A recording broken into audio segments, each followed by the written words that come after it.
Hi guys, welcome back to my channel. So today we're going to be talking about how to draw hair.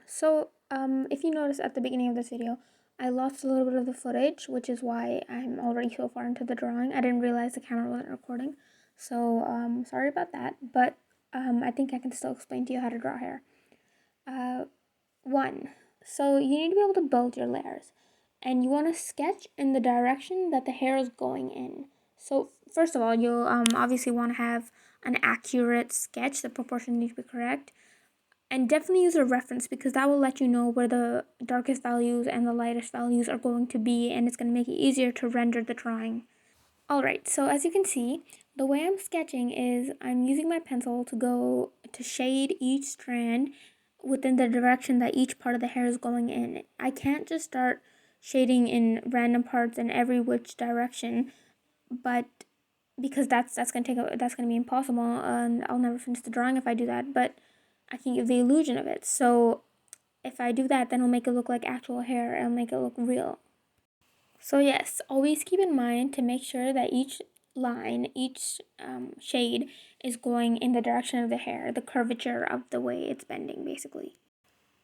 Next, you need to be able to shade in parts. You don't want to shade the entire thing at once because that'll make everything messy and you'll get confused and you won't know where to go and what to do next. So always do it in parts. And if you're watching the video right now, you can see that it's going in many different parts. Sorry that my head is cutting in every now and then. And I'm making the hair I'm drawing right now, the reference I was using, the hair was curled, so I love drawing curly hair because it makes it so much more fun and gives it more dimension, and it makes it much easier to work with, basically, because I love detail. So anything that has a lot of detail and I'm drawing it just makes it way more fun for me. So like I said before, you can't draw every single strand, but you can have the illusion of having every single strand.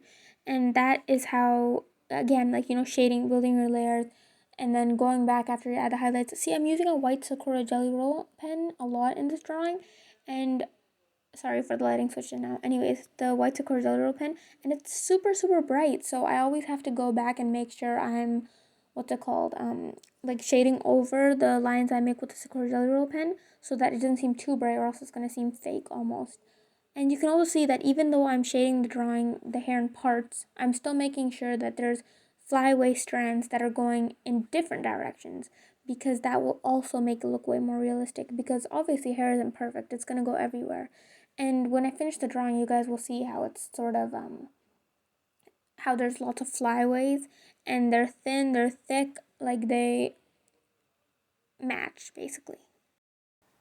The other thing to keep in mind is having light highlights as well as super bright highlights. So even though I'm using the Sakura Jelly Roll pen, you can also see that I'm using a kneaded eraser to sort of get those lighter highlights in the hair because obviously though you can see those in hair in real life, you sort of see that all the time.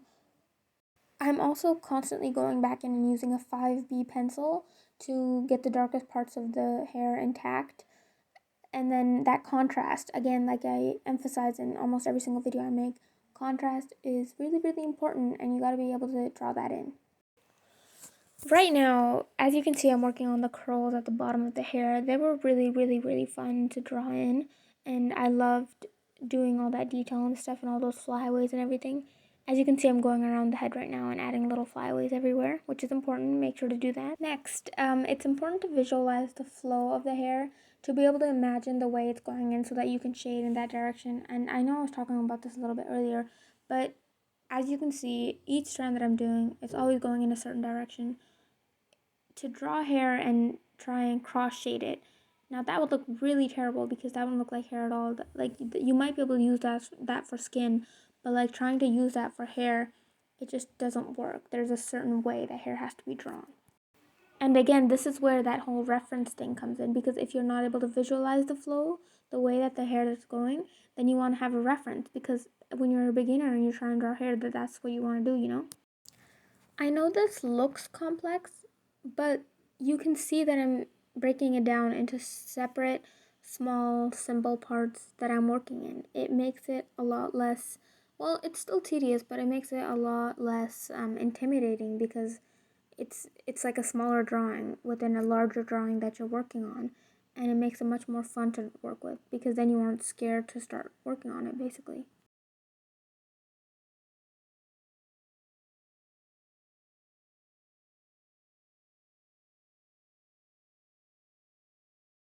Alright, so if I were to just break this down into really simple steps for each separate each part that I break down of the hair, all I'm doing is taking my mechanical pencil and going in light, I'm just building up my layers lightly, then I'm blending that out, then I'm adding darker layers, and then I'm blending that out and making sure to, not go dark everywhere, dark in some parts. Then I'm blending that out, and then I'm using my knead eraser to add lighter highlights, which I then blend out again and then add more lighter highlights, and then use my Sakura Jelly Roll pen, and then I just tailor it basically to fit my needs and my reference photo. That's it. So we're getting towards the end of the video, and you can still see me working on it, basically. So if you guys want any other sort of tutorials for hair or basically anything else, practically anything, just tell me in the comments down below, and I will definitely make it. And yeah, I might even do like a really like super curly hair. I feel like a lot of you might want to draw that, and it's actually super easy, so I can definitely teach you guys how to do that. So yeah, this is the end of the video. I hope you guys enjoyed and learned something and found it really helpful. And that is the end of the video. See you guys next time. Bye.